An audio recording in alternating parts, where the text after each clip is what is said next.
नाजरीन, प्रोग्राम दुराहा में खुश आमदीद। मैं आपका होस्ट मोहसिन इकबाल आज एक बार फिर से एक नए एपिसोड के साथ आपकी खिदमत में पेश हूँ। हमने हमेशा से ये कोशिश की है कि आपके लिए नित नए जो प्रोग्राम्स हैं वो लेके आएँ ताकि हम हर एक पहलू पर बात करने वाले हो सकें। गुज़श्ता दिनों में हमने एक सीरीज़ का आगाज़ किया था जिसका नाम है कम्युनिटी डेवलपमेंट सीरीज़, और इसमें हम बात कर रहे थे कि हम किस तरह अपने मुआशरे में रहते हुए तरक्की कर सकते हैं, क्योंकि दुनिया इस वक्त तरक्की कर रही है और हमारा जो पाकिस्तानी मुआशरा है वो किस रास्ते पर है, इस पर हम ख़ास गुफ्तगू कर रहे हैं। हमारे साथ गुज़श्ता अयाम में बहुत सारे ऐसे मेहमान मौजूद थे जो बिज़नेसमैन भी थे, जो पादरी साहिबान भी थे। तो आज भी हम उसी से रिलेटेड आज गुफ्तगू करेंगे। आज हमारा एक ख़ास मौजू है कि जो हमारा मुआशरा है ये ब्रोकन क्यों है। मौजू का नाम है ज़ख्मी मुआशरा, यानी कि ब्रोकन सोसाइटी। तो हम आज ऐसे चीज़ों पर गुफ्तगू करेंगे कि हमारा जो मुआशरा है ये क्यों तनज़्ज़ुली का शिकार है, वो कौन से ऐसे असबाब हैं या कौन से ऐसे मुहर्रकात हैं। हमारे साथ स्टूडियो में मौजूद है एडवोकेट यूनुस एस खान साहब। हम अपने शो दुराहा में आज सर को वेलकम करते हैं। Thank you. सबसे पहले मैं दुराहा प्रोग्राम में मदऊ करने के लिए दिल की गहराइयों से आपका मशकूर ममनू हूँ कि आपने मुझे इस काबिल समझा कि मैं कम्युनिटी के जो मौजूदा सरकमस्टेंसेस हैं उसके ऊपर रोशनी डाल सकूँ। Thank you very much sir. आपका एक दफ़ा फिर से शुक्रिया कि आपने अपना कीमती वक्त निकाला है और आज कम्युनिटी की जो डेवलपमेंट है उसका हर एक शख्स को दर्द होता है, लेकिन जो कुछ करे वो कुछ ख़ास करता है। इसी से रिलेटेड हम अपने प्रोग्राम को आज आगे लेकर चलेंगे। सबसे पहली बात जो मैं आपसे पूछना चाह रहा हूँ कि हमारा जो मुआशरा है, ख़ास तौर पे बिलखसूस पाकिस्तानी क्रिश्चियन मुआशरे की हम बात करते हैं, हम देखते हैं कि दुनिया में जहाँ कहीं भी क्रिश्चियंस मौजूद हैं पाकिस्तान से बाहर तरक्की कर रहे हैं, तरक्की की मनाजिल तय कर रहे हैं। लेकिन जब हम अपने मखसूस हल्के की बात करते हैं पाकिस्तान की, तो यहाँ पर भी ऐसी सोसाइटीज़ मौजूद हैं जो एक दूसरे को सपोर्ट करते हैं और तरक्की करते हैं। पाकिस्तानी मुआशरा जो क्रिश्चियन कम्युनिटी है उसका क्यों ऐसा हाल है कि वो तरक्की नहीं करते? सबसे पहले तो मुझे खुशी ये हुई कि आपने जो टॉपिक का चुनाव किया वो बिल्कुल मौजूदा हालात वाक़यात के ऐन मुताबिक है जी। जो पाकिस्तान में क्रिश्चियन कम्युनिटी है उसकी सबसे ज़्यादा जो टूटने की ब्रोकन वजूहात हैं वो ये है कि हम गैर ज़रूरी रसूमात में ज़्यादा उलझे हुए हैं। जी बिल्कुल। क्योंकि जो इस वक्त दौर चल रहा है वो बहुत ही ज़्यादा महंगाई का दौर है, बेरोज़गारी का दौर है, लेकिन हम उन रसूमात को छोड़ नहीं रहे। ठीक है। अगर कोई हम देखते हैं कि मेरा रिश्तेदार या मेरे जानने वाला बहुत अमीर आदमी है, ठीक है, उसने अपनी बच्ची की शादी जो है वो बहुत कीमती और बहुत खूबसूरत हाल में की है, तो मेरी कोशिश है कि मैं भी अपनी बेटी की उसी तरह के खूबसूरत हाल में शादी करूं। ठीक है। तो मैं ये नहीं देखना कि आया मेरे पास उतने वसाइल हैं या नहीं है। मैंने चाहे कर्ज लेना है चाहे दोस्तों से मांगने हैं, लेकिन मैंने सेम वैसे ही शादी करने की कोशिश करनी है ताकि मैं दुनिया को दिखावा जो है वो करवा सकूं, जिसकी वजह से हम जो है ना पस्ती की तरफ जो है वो ज़्यादा जा रहे हैं। अगर हम इन रसूमात को छोड़ दें और जो ज़रूरी जैसे निकाह है, बारात है, उसको सादा खाना भी खिलाकर जो है वो बच्ची को रुखसत किया जा सकता है। जहेज़ अगर हम दिखावे के लिए बहुत ज़्यादा देते हैं तो कम जहेज़ देकर भी बच्ची को रुखसत किया जा सकता है। तो इन रसूमात को छोड़ेंगे तो मैं समझता हूँ कि हम बेहतरी की तरफ जा सकते हैं। बहुत ज़बरदस्त सर, बहुत खूबसूरत पॉइंट को आपने उजागर किया है। मैं कहूँगा कि इसकी बेहद जो है वो कम्युनिटी को ज़रूरत है। जो गैर ज़रूरी रिचुअल्स बन चुके हैं, रसूमात बन चुकी हैं, और इसमें जो मेन चीज़ सर हमें नज़र आ रही होती है वो ये होती है कि हम भी दुनिया को दिखाने वाले हो सके कि हम भी कुछ कर सकते हैं। तो इसके पीछे की जो ग्राउंड रियलिटीज़ होती हैं उनको नहीं हम उस वक्त सोच रहे होते कि इसके बाद अगर हमने शादी कर ली है और जो हमने कर्ज उठाया उसको फिर हमने कई सालों तक जो है वो उतारते रहना है। तो ये एक बुनियादी वजह हो सकती है कि हम तरक्की नहीं करते। राइट। तो इसमें हम बाइबल मुकद्दस की एक मिसाल को ऐड करते हुए आगे बढ़ेंगे। नेक सामरी की एक मिसाल है गुड समैरिटन की, कि वो शख्स जो है वो ज़ख्मी हालत में पड़ा हुआ है और अदमुई हालत में पड़ा हुआ है। लोग उसके पास से गुजर के जा रहे हैं, कोई उसकी मदद करने के लिए तैयार नहीं है। लेकिन एक शख्स है जिसका नाम जिसको नेक सामरी के तौर पर वहाँ पर बयान किया गया, उसने उसकी हेल्प की है, उसको उठाया है और वो उसको सराय तक भी लेकर गया है। तो इस एग्जाम्पल को मद्देनज़र रखते हुए आप कोई बात बयान कीजिएगा कि अगर हम भी ये कोशिश करें कि अगर हमारा भाई कोई गिरा हुआ है मुआशरे में तो उसको हम उठाने वाले हो सकें। ये बहुत अच्छी खूबसूरत मिसाल आपने दी है, लेकिन जो मौजूदा हालात हैं जी, इनके अंदर हमारे मुश्किल से 1.5 से 2% कम्युनिटी में लोग ऐसे हैं जो सरमायादार हैं या जिनके कारोबार बड़े वसी पैमाने पर हैं। तो 2% जो है वो 98% की कितनी मदद कर सकेंगे। ऑलराइट। फिर उसके बाद मैं बड़े दुख के साथ ये भी कहूँगा कि अगर कोई हमारे लोग हैं भी तो वो दिखावे के लिए ज़्यादा करते हैं। अगर किसी को 5,000 रुपये का राशन देना है तो उसकी तमाम ग्रुपों में पिक्चर्स डालनी है। ऑलराइट। तो फिर जो मदद लेने वाला है वो बेचारा इतना शर्मिंदा हो जाता है, इतना लेट डाउन हो जाता है, तो दूसरी दफ़ा वो कोशिश करते हैं इससे ना ही लिया जाए तो वो बेहतर है। ठीक है। तो उसकी वजह से हम जो कम्युनिटी को तरक्की दिला सकते हैं उसका ये है कि हम बजाय इनकी मदद करने के इनको कारोबार की तरफ लेकर जाएं। बिल्कुल ठीक है, छोटे कारोबार कराएं। बहुत फ्रूट बेचना है, पकोड़े बेचने हैं, चने बेचने हैं, छोटे कारोबार से करें, फ्रूट का ठेला लगाएं और उसके बाद अपनी कम्युनिटी को कहें कि अपने बंदे से बिजनेस उसका ताकि रवा हो जी। और उसका बिजनेस बढ़े तो उसको मतलब उसकी शॉप पे जाएं या उसके जो उसने ठेला लगाया हुआ है सब्जी का है, फ्रूट का है, उससे ले ताकि उसका कारोबार बढ़े।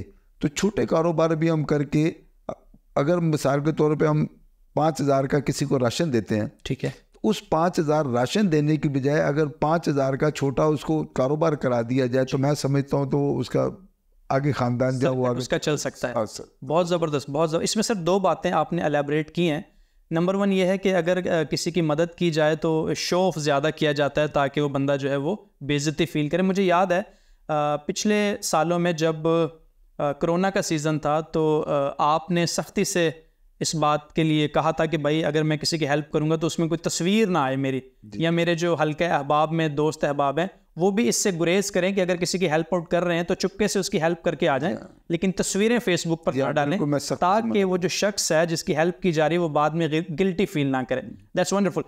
दूसरी बात, हमारे इस मुआशरे में हम देखते हैं कि दीगर सोसाइटीज़ भी मौजूद है। अगर हम बोरियों की मिसाल लेते हैं, आगा खानियों की मिसाल लेते हैं, तो आपने जो पॉइंट उजागर किया है क्रिश्चियन कम्युनिटी के लिए कि छोटे बिजनेस स्टार्ट करें और अपनों से ख़रीदो फरोख्त करें और एक दूसरे को अपलिफ्ट करें, तो ये बड़ी ज़बरदस्त बात है। मैं चाहूँगा कि नाजरीन इस बात को नोट भी करें कि हम स्मॉल बिजनेसेस से जो है वो स्टार्ट कर सकते हैं। अगर हम चाहते हैं कि हमारा मुआशरा तरक्की करे तो फिर हमें ऐसे इनिशिएटिव जो है वो लेने होंगे।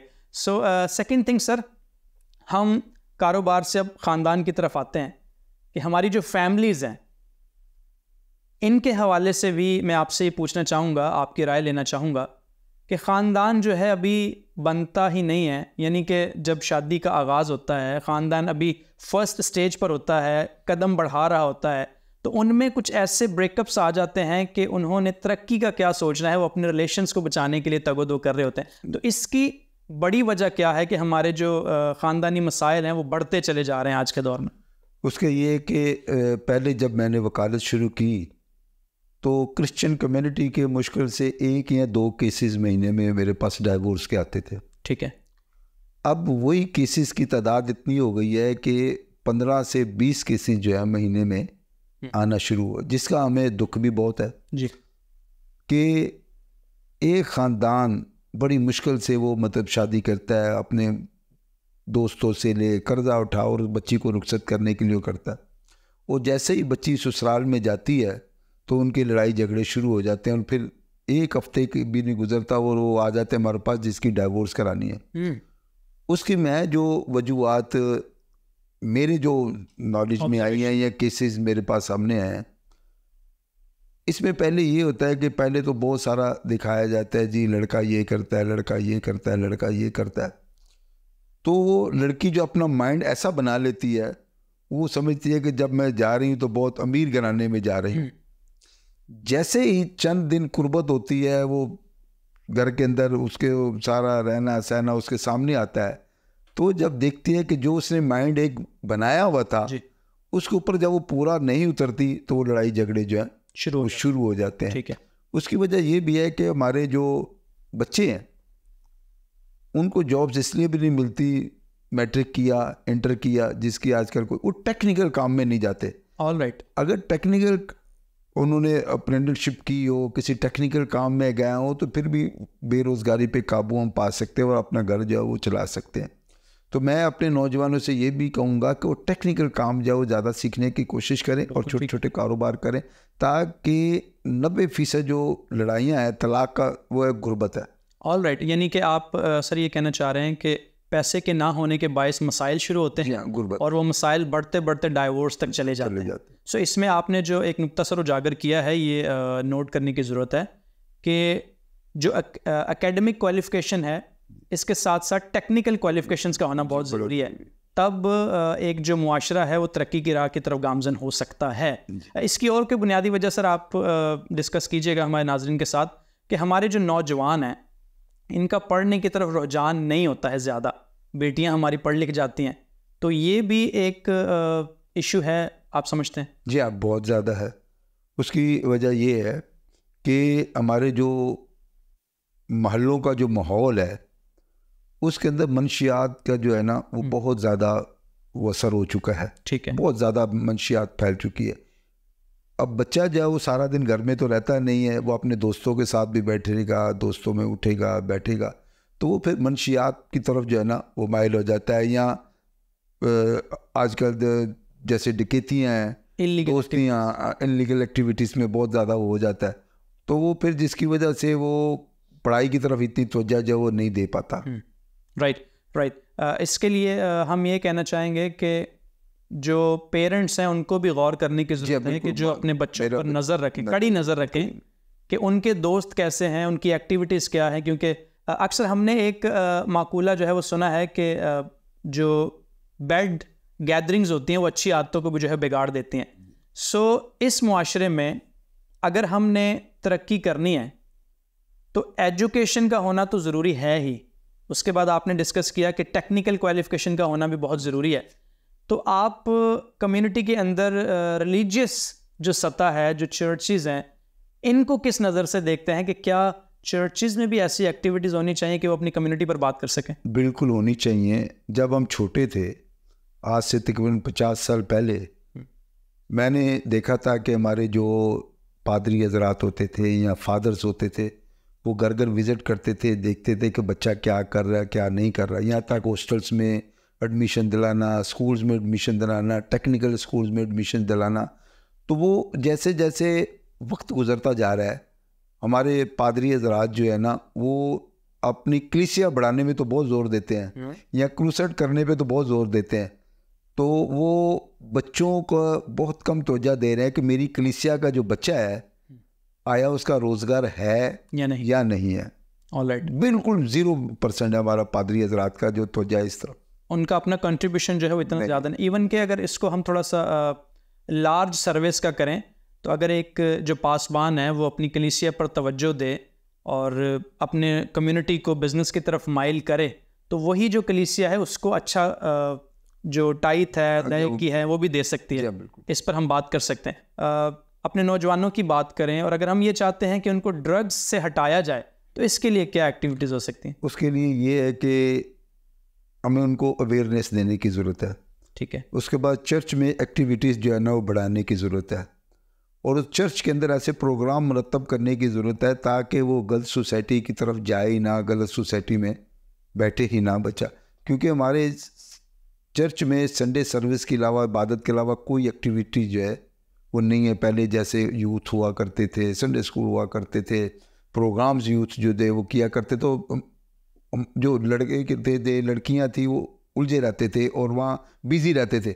जब वो उधर बिजी होंगे चर्च एक्टिविटीज़ में, तो दूसरी तरफ सोचना उनका बड़ा मुश्किल हो जाएगा। राइट। इसकी कोई मिसाल देना चाहेंगे कि किस तरह की एक्टिविटीज़ जो है होनी चाहिए दोबारा से बहाल? जैसे जनरल नॉलेज के मतलब प्रोग्राम हुआ करते थे पहले, आजकल नहीं है। ठीक है। उसके बाद आने वाले हालात के बारे में हम बताएं कि पहले हालात क्या थे, अब हालात क्या है, और आने वाले हालात जो बहुत कठिन है, हमें ज़िंदगी गुजारने के लिए क्या क्या करना पड़ेगा जी। तो उस तरीके से हम मतलब अपनी जो है ना उस आने वाला जो हालात होगा, जो जब हम उसको एडवांस स्टडी के बारे में बताएंगे, तो मैं समझता उस तरह वो ज़िंदगी गुजारेगा। ऑलराइट सो एडवांस स्टडी की आपने बात की है, अभी तो बेसिक एजुकेशन की तरफ ही हमारे नौजवान नहीं जा रहे, तो एडवांस की तरफ जाना तो उनके लिए काफ़ी मुश्किल है, लेकिन ये नामुमकिन नहीं है जी।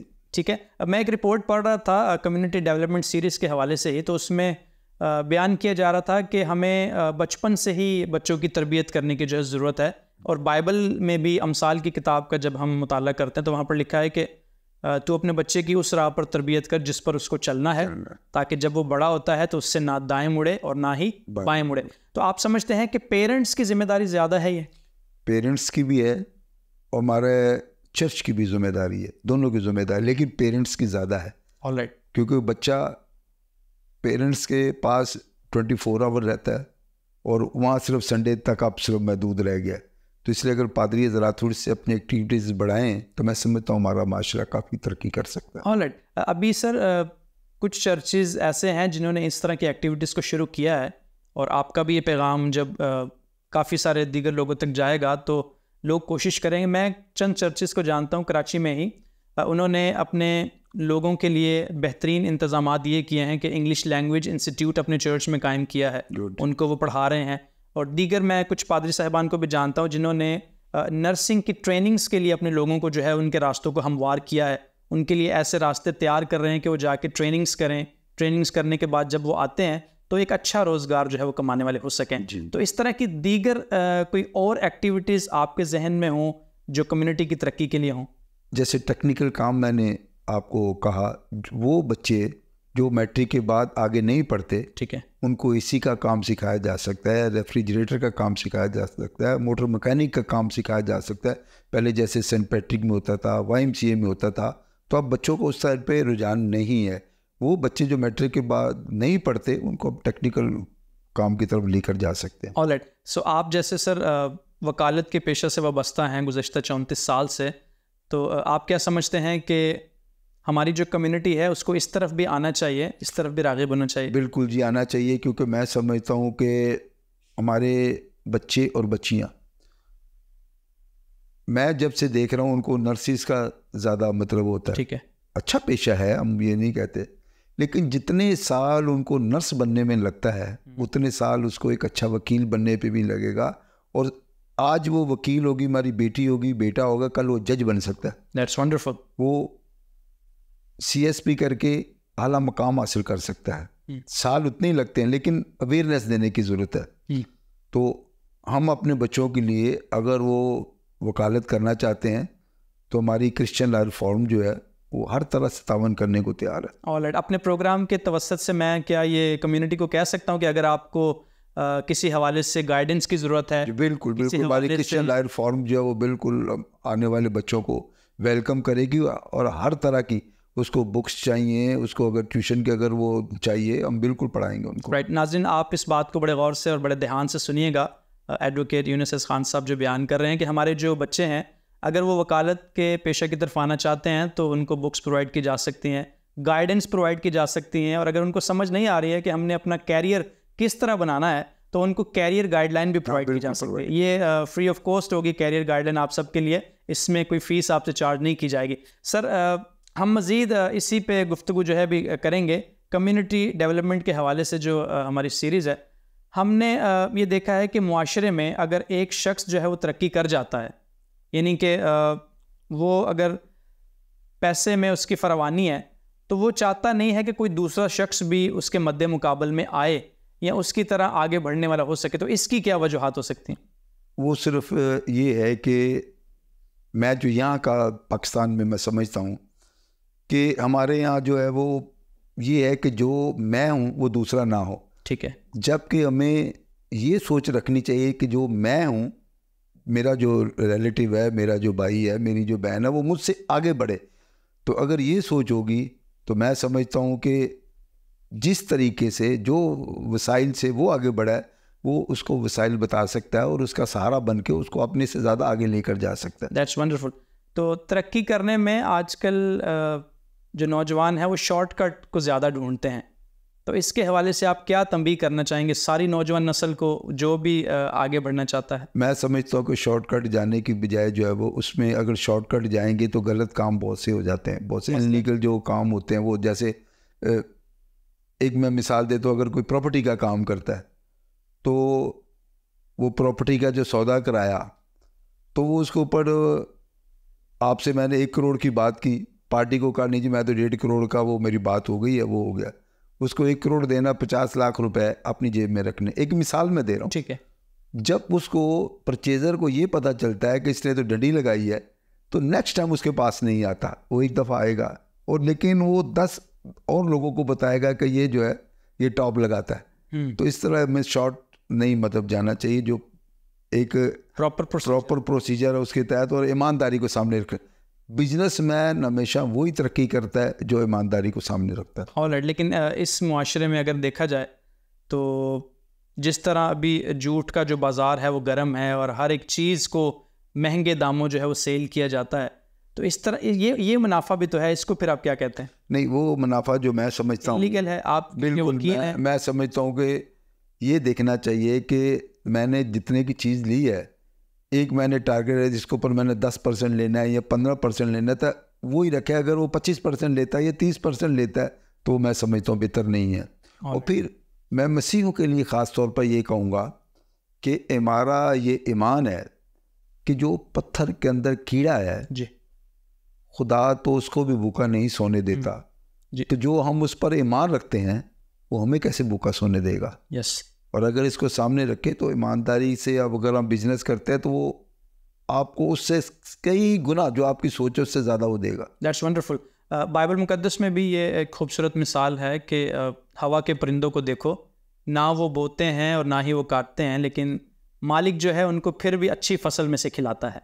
सो एक राइटर हैं सर, उन्होंने एक किताब लिखी थी कम्युनिटी डेवलपमेंट के हवाले से, तो वो उसमें लिखते हैं कि चोरी करके काफ़ी पैसा कमाया जा सकता है, लेकिन अगर इंसान मेहनत करता है तो उससे भी ज़्यादा कमा सकता है बिजनेसेस के ज़रिए या दीगर ऐसे जो एक्टिविटीज़ हैं उनको करने के साथ। आपने सर इंटरनेशनल ट्रैवल भी काफ़ी किया है, बहुत ज़्यादा, तो आप अपने तजर्बे से कोई ऐसी बात बताएं हमारी कम्युनिटी को डेवलपमेंट की तरफ लाने के लिए कि दीगर मज़ाहिब और दीगर अक़वाम को आपने विज़िट किया है, ममालिक विज़िट किए हैं, तो वहाँ पर क्या एक्टिविटीज़ होती हैं, माइंडसेट क्या होता है लोगों का?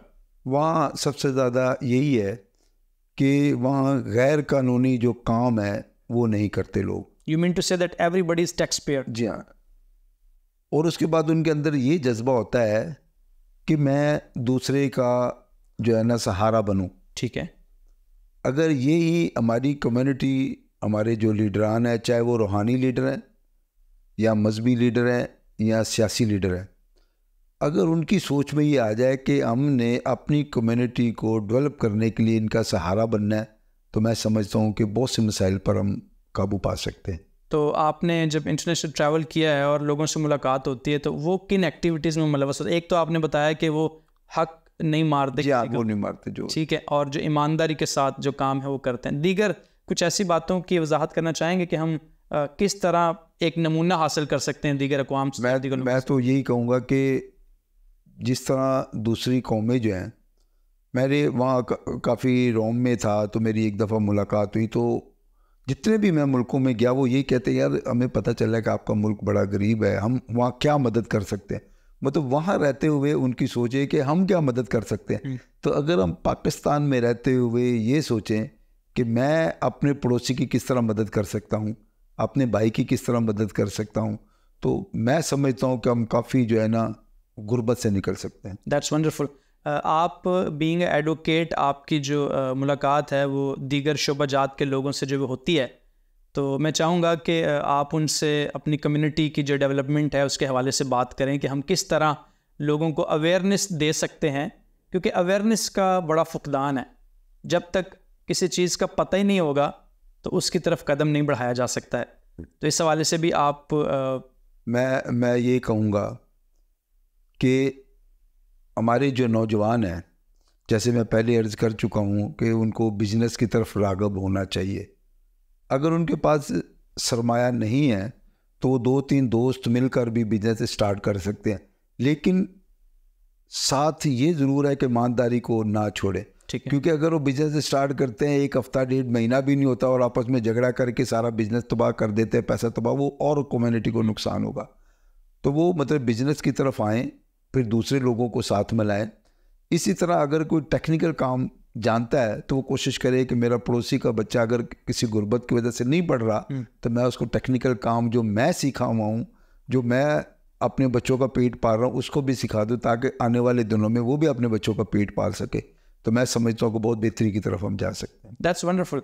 आपका सर इन्फ्लुएंस जो है वो पॉलिटिक्स में भी है, तो पॉलिटिकल की जब हम बात करते हैं तो हर एक जो पॉलिटिकल पार्टी है वो दावे बहुत करती है, लेकिन उम्मीदों पर जो है पूरी नहीं उतरती। लेकिन यहाँ पर हम किसी पार्टी का नाम नहीं लेंगे, ना ही आप बताएंगे। तो एक बीइंग अ पॉलिटिकल वर्कर भी आप क्या समझते हैं कि हमें अपनी कम्युनिटी के लिए किस हद तक जो है वो मदद प्रोवाइड करनी चाहिए, क्योंकि आपके यहाँ भी बैरियर्स होते होंगे? मैं ये समझता हूँ कि हमारे जो प्रेजेंटली सर्कमस्टेंसेस है, हमारी कम्युनिटी को हर सियासी पार्टी के अंदर जाना चाहिए, हर सियासी पार्टी के मंशूर को फॉलो करना चाहिए, और जब तक हम किसी पार्टी में होंगे नहीं तो हम उनसे क्या मदद ले सकते हैं। अगर वो इक़्तिदार में आते हैं तो सियासी एक ऐसी चीज़ है, वो पहले अपने वर्कर का सोचता है, दूसरे का बाद में सोचता है। ठीक है। तो अगर हमारा नौजवान उस पार्टी में होगा जो बरसर इक़्तिदार होगी तो हमारे नौजवानों को जॉब्स भी दिला सकता है, हमारे नौजवानों को बैंकों से, दूसरे हुकूमत से छोटे छोटे कर्जे लेकर कारोबार की तरफ भी लेकर जा सकता है। तो इसलिए हमें तमाम पार्टियों में नुमाइंदगी करनी चाहिए। राइट। आपके कहने का मतलब ये कि तमाम पार्टीज जो भी मुल्क में हैं उनका हिस्सा हम बन सकते हैं। और मैं इसको थोड़ा सा सपोर्टिव वे में ये भी कहना चाहूँगा कि किताब मुक़द्दस में भी ऐसी चंद एक मिसालें हमें मिलती हैं कि जहाँ पर रिलीजियस पहलू की बात है उसमें भी एक्टिवेट होना चाहिए, और जहाँ पर बड़े लेवल की बात आती है, इक़्तिदार की बात आती है, और हमें तो ये कहा गया है कि हमने आला हुकूमतों के ताबे भी रहना है। सो खुदावंद यीशु मसीह की लाश की जब बात की जाती है तो वहाँ पर जो शागिर्द हैं वो सारे जब चले गए तो वहाँ पर भी एक हुकूमती नुमाइंदा की ज़रूरत पड़ी उनकी लाश को वहाँ से हासिल करने के लिए। तो मुझे लगता है कि शायद आपने भी यही पॉइंट उजागर किया कि हमें पार्टीज़ में होना चाहिए। हम बीइंग अ क्रिश्चियन, हमारा जो फेथ स्टेटमेंट है उससे तो हमें कोई हटा नहीं सकता है, लेकिन पार्टीज़ के अंदर होने का मतलब ये होता है कि हमें उनकी बात पता चले और हम अपनी कम्युनिटी के लिए उनसे बात करने वाले हो सकें। So thank you very much sir. नाज़रीन, आज अगर आपका कोई सवाल है इस हवाले से जो आपने नोट किया है तो स्क्रीन पर दिए हुए नंबर्स पर आप हमसे रब्ता कर सकते हैं ताकि हम आपके सवालात के जवाब आपको अपने प्रोग्राम्स में देने वाले हो सकें। अगले प्रोग्राम तक के लिए आप हमें इजाज़त दीजिएगा। खुदा हाफिज़।